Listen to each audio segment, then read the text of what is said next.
Welcome to ஜென்டாக் channel. இன்றைக்கி நம்ம என்ன பார்க்க போகிறோம் அப்படின்னா, நான் என்னெல்லாம் இந்த வாரம் ப்ரிப்பேர் பண்ணியிருக்கேன் அப்படின்னு சொல்லி பார்க்க போகிறோம்.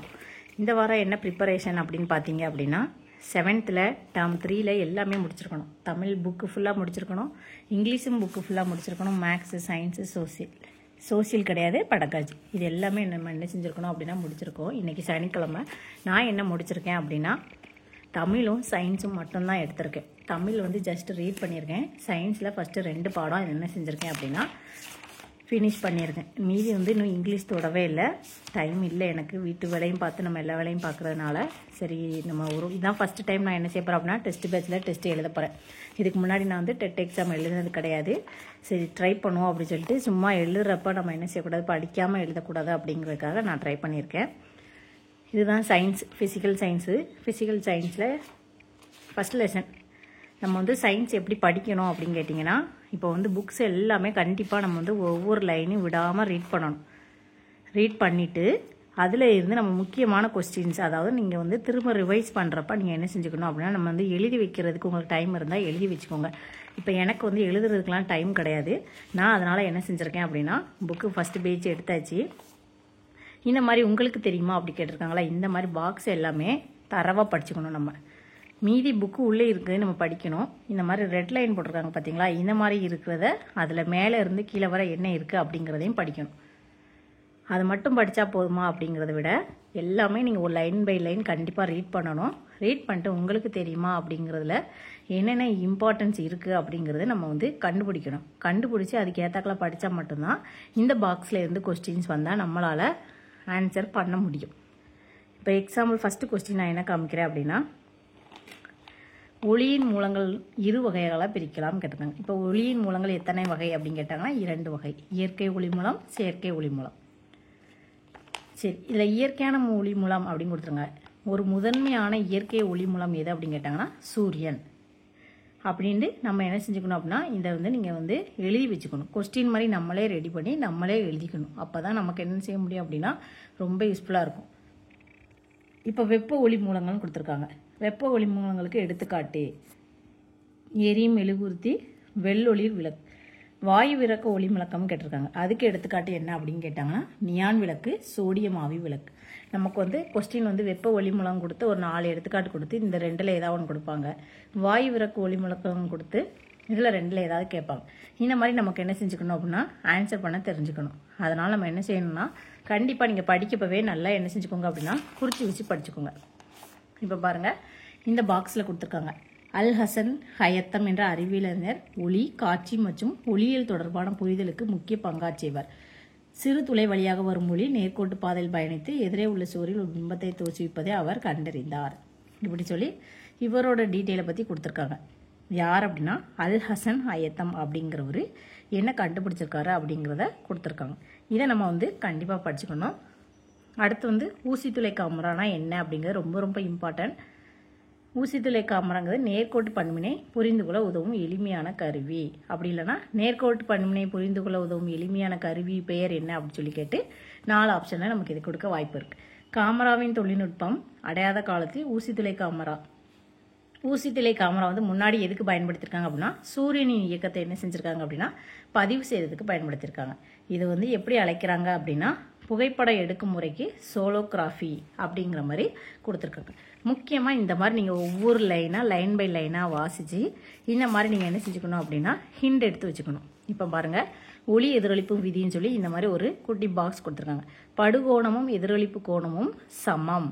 நமக்கு கொஸ்டின் என்ன கேட்கலாம்னா, படுகோணமும் எதிரொலிப்பு கோணமும் எப்படி இருக்கும், சமமாகவா, சமம் இல்லாமையா, அதிகமாகவா, குறைவாகவா, இந்த மாதிரிலாம் கேட்பாங்க. படுகதிர், குத்துக்கோடு, எதிரொலிப்பு கதிர் ஆகியவை ஒரே தளத்தில் அமையும். இப்போ ஒரே தளத்தில் அமையக்கூடிய கோடு என்ன அப்படின்னு சொல்லி கேட்பாங்க. படுகதிர், குத்துக்கோடு மற்றும் எதிரொலிப்பு கதிர், இந்த 3மே என்ன செய்யுது அப்படின்னா ஒரே தளத்தில் அமையுமா, அமையாதா, அந்த மாதிரியும் கேட்பாங்க. அதனால் இந்த மாதிரி ஹிண்ட் இருக்கிறதெல்லாம் நம்ம என்ன செஞ்சுக்கணும் அப்படின்னா கட்டாயமாக படிச்சுக்கோங்க. நான் வந்து முதல் 2 லெசன் மட்டும்தான் படிச்சிருக்கேன். அது ரொம்ப நல்ல தரவு பண்ணலை. இனிமே வந்து நான் வந்து வாரம் என்ன படிக்கிறேன் அப்படிங்கிறதையும் நான் சொல்கிறேன். கண்டிப்பாக நம்ம வந்து வீட்டில் மட்டும் இருந்து படித்தோம்னா நம்மளால் முடியாது. அப்படி இல்லைன்னா நீங்கள் ஆன்லைனில் என்ன செஞ்சுக்கலாம் அப்படின்னா டெஸ்ட் பேட்ச் மாதிரி போட்டுக்கோங்க. நம்ம எவ்வளோ படிச்சிருக்கோம், நம்ம எவ்வளோ படிக்கணும் அப்படிங்கிறது இந்த மாதிரி நம்ம வந்து படித்தா மட்டும்தான் முடியும். படிக்கிறதுக்கு டைமும் வந்து நம்ம நிறைய ஒதுக்கணும். ஃபோனில் அதிகமாக டைம் ஸ்பெண்ட் பண்ணாதீங்க. முடிஞ்ச அளவுக்கு என்ன செய்யணும் அப்படின்னா புக்ஸை நீங்கள் ரெஃபர் பண்ணுங்கள். எந்த யூடியூப் சேனல் நீங்கள் பண்ணலாம், ஆனால் வந்து நம்ம கண்ணையும் பாதுகாக்கணும். அதனால் நீங்கள் என்ன செஞ்சுக்கோங்க அப்படின்னா முடிஞ்ச அளவுக்கு புக்ஸு. அதுக்கப்புறமா இந்த ஒன் வேர்ட்ஸ் எல்லாமே நான் வந்து இதை சொல்லணும்னு நினச்சேன். புக்குக்கு பின்னாடி இருக்கிற ஒன் வேர்டு கண்டிப்பாக படிக்கணும்.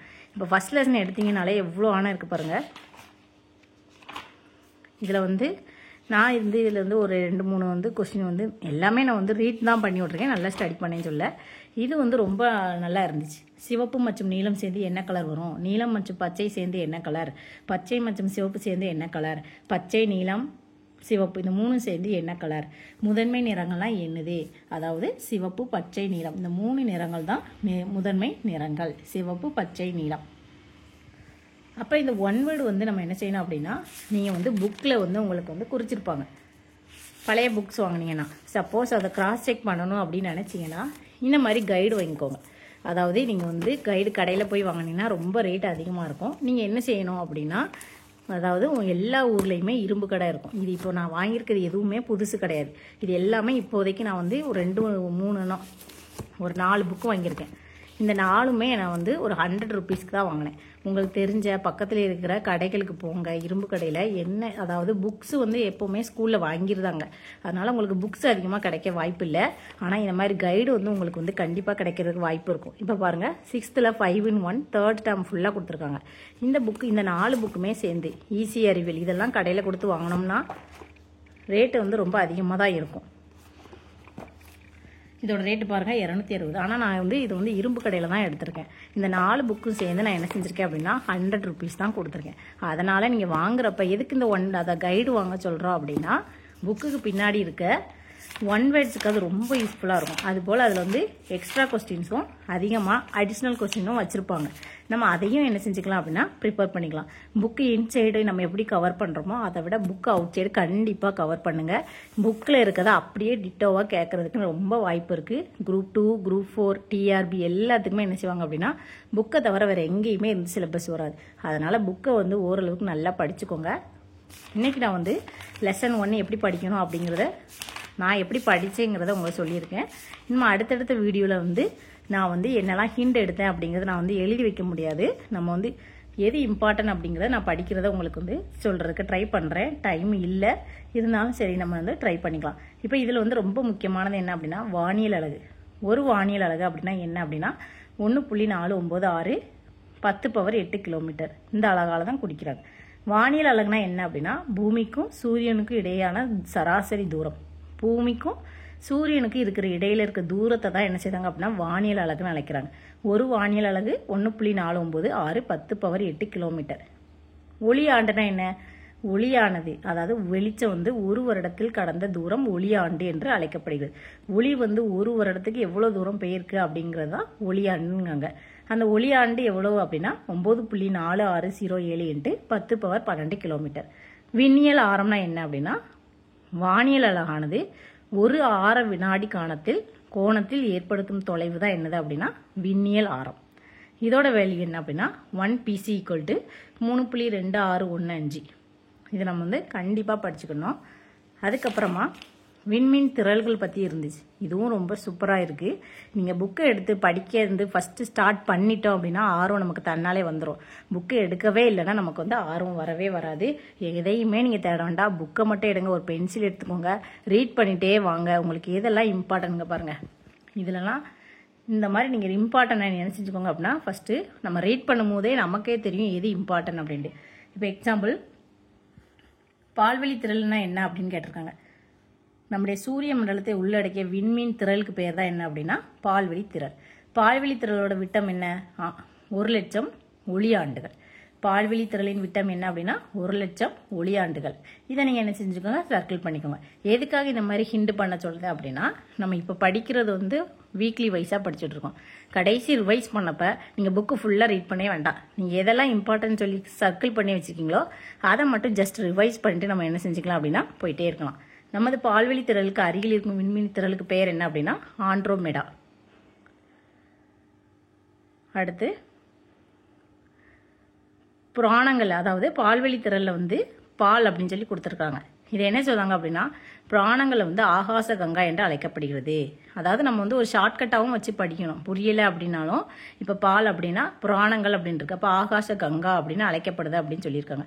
இப்போ ஆகாச கங்காவுக்கு நம்ம ஏதாவது ஒரு பேரை, இப்போ ஆகாஷ் ஆரை கூட நம்ம ஞாபகத்தில் வச்சுக்கணும். அந்த மாதிரி ஏதாவது ஒரு ஹிண்ட் வச்சு நம்ம என்ன செஞ்சுக்கணும் அப்படின்னா படிச்சுக்கணும். அப்புறம்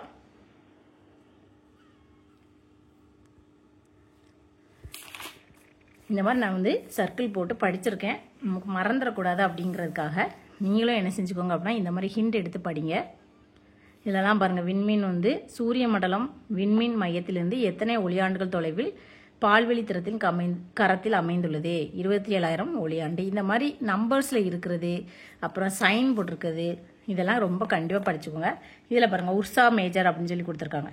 உர்சா மேஜர்னால் என்ன அப்படின்னா, நான் படிக்கப்ப வானத்தின் பெரும் பகுதியை உள்ளடக்கிய இந்த நட்சத்திர மண்டலத்தின் மிகவும் குறிப்பிட்ட அம்சமாகவும் கொடுத்துருந்தாங்க. ஆனால் இதே கொஸ்டினை புக்குக்கு பின்னாடி பாருங்கள், இதில் வானத்தின் கொடுத்துருந்தாங்க. ஒன் வேர்டில் என்ன கொடுத்துருந்தாங்க அப்படின்னா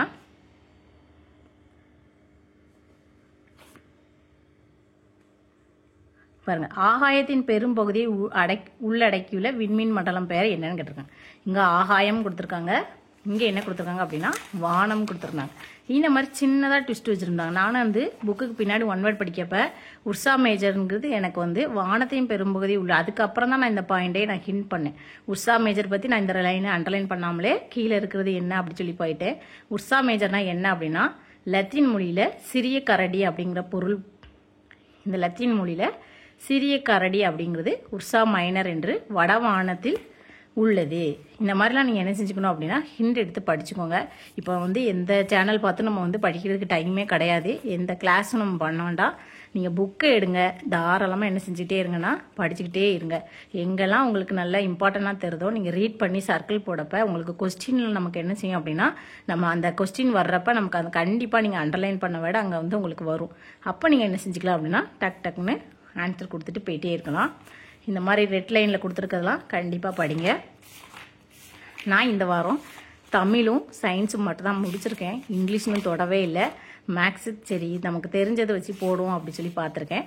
சண்டே வந்து எக்ஸாம் முடிச்சுட்டு நான் என்ன செய்கிறேன் அப்படின்னா உங்களுக்கு நான் எப்படி எக்ஸாம் பண்ணேன் அப்படிங்கிறத கண்டிப்பாக கொடுக்குறேன்.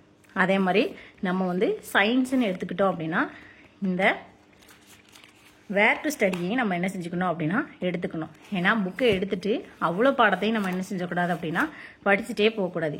புக்கில் என்ன செய்யணும் அப்படின்னா வேர் டு ஸ்டடி நீங்கள் எடுக்கிறப்ப ஃபிசிக்ஸு தனியாக வரும், கெமிஸ்ட்ரி தனியாக வரும். இப்போ நான் வந்து 7th டேர்ம் எடுத்திருக்கேன், 7th ஸ்டாண்டர்டில் 3rd டேர்மில் தான் எடுத்திருக்கேன். அப்போ 3rd டேர்மில் என்னெல்லாம் இருக்குது அப்படின்னு சொல்லி நான் அந்த வேர் டு ஸ்டடியை என்ன செஞ்சேன் அப்படின்னா செக் பண்ணிட்டு தான் படிச்சிருக்கேன். இப்போ பாருங்கள் 7th ஃபஸ்ட் டேர்ம் இதில் கிடையாது, 7th 3rd டேர்மில் 2வது லெசன் இருக்குது. அதுக்கப்புறமா இந்த மாதிரி வேர் டு ஸ்டடி நான் வந்து இதுக்கு முந்தின வீடியோ போட்டேன். அதே மாதிரி நீங்கள் வந்து இதை வந்து எழுதி வச்சுக்கோங்க. அப்படி இல்லைன்னா ஒரு பிரிண்ட் மாதிரி நீங்கள் என்ன செஞ்சுக்கோங்க அப்படின்னா போட்டு வச்சுக்கிட்டீங்க அப்படின்னா வேர் டு ஸ்டடி பார்த்து படிக்கப்ப தேவையில்லாத சிலபஸ் நம்ம என்ன செய்ய வேண்டாம் அப்படின்னா படிக்க வேண்டாம். எது நமக்கு தேவையோ அதை மட்டும் படிங்க. டைமை வேஸ்ட் பண்ணாமல் படிக்கணும். கண்டிப்பாக வீட்டெல்லாம் உட்காந்து படிக்கிறவங்களா இருந்தீங்கன்னா தாராளமாக படிங்க. டைம் நிறையா இருந்துச்சுன்னா ஃபோனில் வந்து நம்ம அதிகமாக யூஸ் பண்ணாமல் புக்ஸில் ஃபுல் அண்ட் ஃபுல் கான்சென்ட்ரேட் பண்ணுங்கள். எல்லாராலையும் நம்ம என்ன செய்ய முடியும் அப்படின்னா படிக்க முடியும். எப்படியாச்சும் நம்ம என்ன செஞ்சிடலாம் அப்படின்னா பாஸ் ஆகிடலாம். இந்த வீடியோ பிடிச்சிருந்தா லைக் பண்ணுங்கள், ஷேர் பண்ணுங்கள், மறக்காமல் சப்ஸ்கிரைப் பண்ணுங்கள். தேங்க்யூ.